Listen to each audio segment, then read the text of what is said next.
Ça fait qu'on a parlé un peu de la Louisiane. Tu sais, comme, t'as dit que t'as été à la Louisiane, t'as beaucoup couvert les affaires, mais comme, moi, moi, ça avait pas de la Louisiane, une fois ce que veut dire, de ta stir, là, tout de what.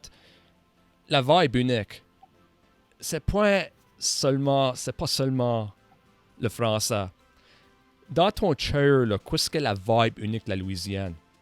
Tu peux parler le français tout si tu veux. Ça, Oui. yeah. Euh, je pense que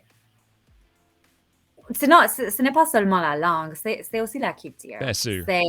C'est un cliché, mais il y a un joie de vivre en culture francophone et surtout en culture créole, comme dans la culture du sud de la Louisiane, dans des cultures créolisées où on a cette capacité, cette tendance qui n'existe pas en autre culture autant que je connaisse personnellement, d'après mes expériences personnelles, où on peut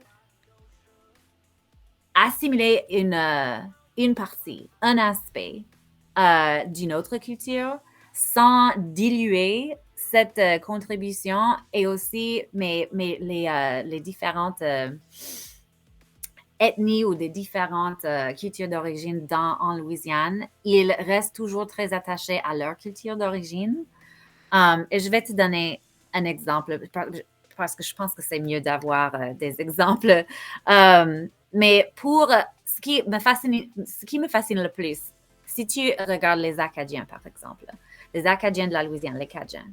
Alors, les Cajuns, beaucoup de Cajuns que je connais, beaucoup de Cajuns francophones, maintiennent un lien émotionnel, psychologique avec l'Acadie qui est informé par la connaissance de l'histoire. Oui, ils se souviennent des traditions musicales, ils transmettent beaucoup de traditions musicales de l'Acadie, ils transmettent des légendes, la religion, ils transmettent cette valeur ou cette leçon, cette morale de nous avons survécu en diaspora, la survie en diaspora. Ils transmettent tout ça, mais tout en assimilant d'autres patrimoines, d'autres traditions, les connaissances agricoles et musicales et linguistiques et culinaires des populations afro-créoles et autochtones.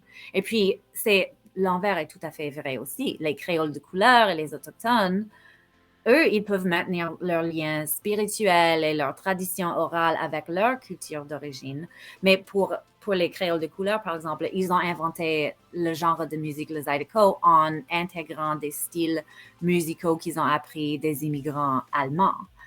Alors, c'est ça qui me fascine.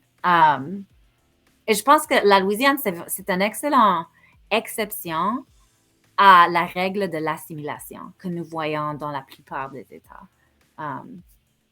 dans mon pays. Et ça existe aussi au Canada. Il y a des parties du Canada, il y a certaines provinces où l'assimilation a eu un plus grand impact sur la culture telle que ça existe aujourd'hui, que les immigrants européens ils sont devenus comme une sorte de melting pot, comme nous avons ici, où il y a une dilution de la culture. Et c'est ça que j'ai vécu personnellement.